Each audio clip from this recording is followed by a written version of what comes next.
Hello YouTube. So my X200 Ultra and photography kit just arrived, and I thought I'd film a quick unboxing and first impressions. Not something I normally do, but I'm very excited about this phone.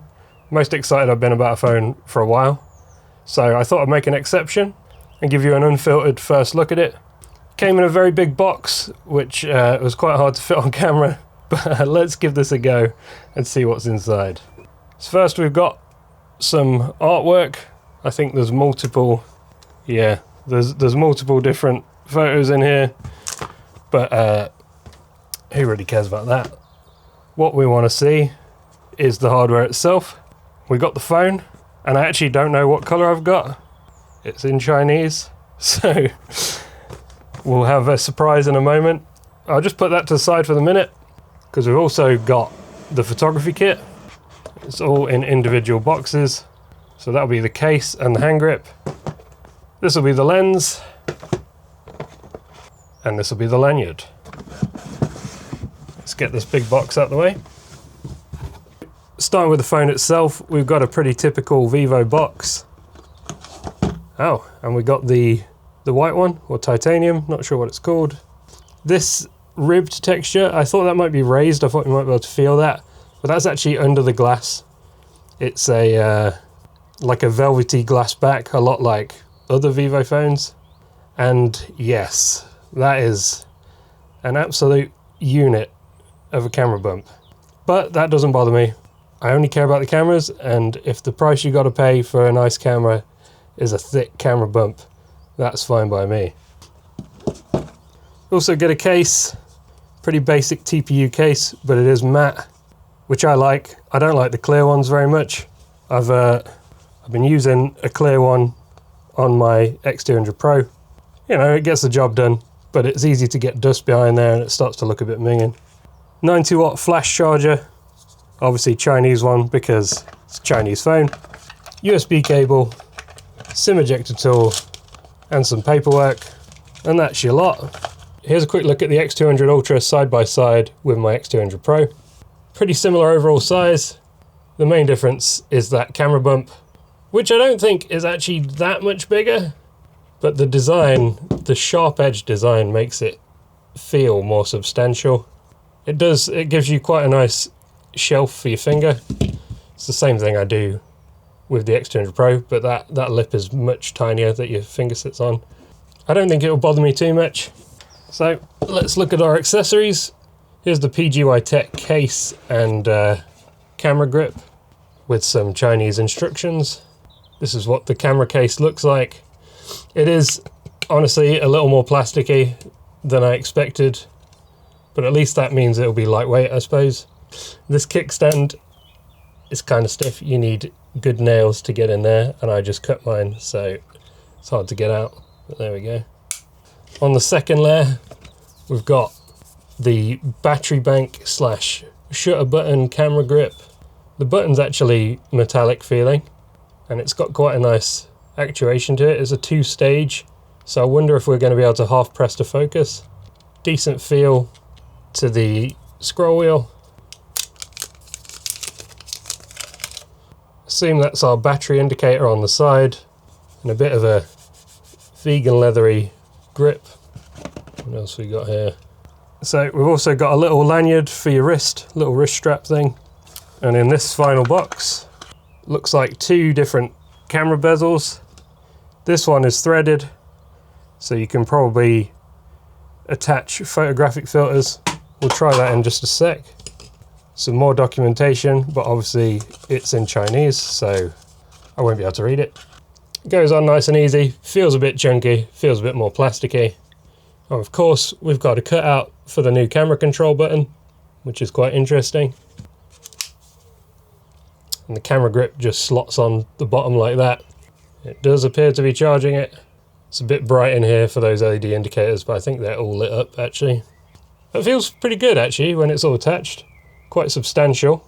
Okay, that little lever is to release it from the phone. It latches into the kickstand there. Yeah, I like the way that feels. So this on the front comes with just a dark grey plastic bezel. I think this is the same thing, just a silver one. So that one's purely aesthetic, if you want it to look a bit different. And this one is the more functional one. This one is made from metal, attaches nice and easy. Let me grab a filter. So here's a 24mm lens that I use on my Lumix S5 II, and it has a black Pro Mist filter attached. This is a 67mm filter thread, which I think is what this is too. Yeah, and there we go. So I can use all my filters that I use with my big camera on this too, which is really nice. So I actually have a third-party case for my X200 Pro. You might have seen the short I made about that allows you to attach photographic filters. But I think this is a bit nicer looking, and obviously you get a bit more functionality with the ability to attach the grip as well as lanyards and things like that.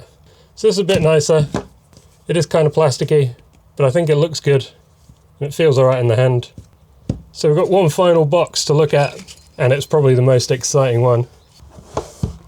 It is our telephoto adapter. So first you get a metal plate, attaches to the bayonet mount on the new case. Get an Arca Swiss compatible base plate and a clamp to clamp around the lens, and a very substantial feeling metal telephoto adapter made by Zeiss, I believe. That is a lot heavier than I was expecting. That's pretty cool. And from what I understand, there's no need to manual focus with this. You'll still be able to autofocus, even though there's this ring on it. That's purely for aesthetics. Let's get it attached. These plastic rings are kind of hard to get off, actually. So this, click on like that. That feels a bit better, although a tiny bit loose, actually. The telephoto adapter plate. It has got cutouts for the other lenses, so you'll still be able to shoot with the other lenses with this attached. You just line up these markers, click it into place. This is massive. Feels kind of crazy without the grip on, so I'll stick this grip back on. Yeah, that balances it a little bit better. I don't like the wobble. I don't know how much it will matter. You might just need to keep a good grip on it while you're shooting with it. But that feels crazy. I can't wait to see what this looks like. Almost forgot to show you the lanyard, so let's have a quick look at that. It's quite nice. I always like PGY Tech stuff. I use a PGY Tech backpack. This is really nice. It's like braided paracord with some orange accents to it, and a leather effect strap, and this little triangular quick release. Oh, I see. So you depress this lever and then you can hook in this ball shaped quick release adapter. And on the case, where are our attachment points? You've got an attachment point here and one on the grip handle as well. Are there any others that I'm missing? No. So basically these little loops will attach to the bottom and you can hang the phone around your neck. Pretty sweet. Obviously, I need to get this phone set up and I need to get out and shoot some photos of it. But I just wanted to give you a quick, raw first impressions. Very impressed with this hardware kit. All feels pretty high quality. The case is a bit plasticky, but it feels really nice in the hand. I really like the way this grip feels. It's really substantial. I've tried some others, but they're like much shallower. You get a real good grip on this one. And the way the button feels is really nice too. So I can actually see myself using this. But yeah, stay tuned. I'm going to have some content out about the cameras very soon. Of course, we're going to do some comparisons. So if there's any comparisons that you particularly want to see, let me know and I'll try my best to do them. But that's about it for this one. Hope you found it useful. If you did, hit subscribe and I will catch you in the next one. Toodles!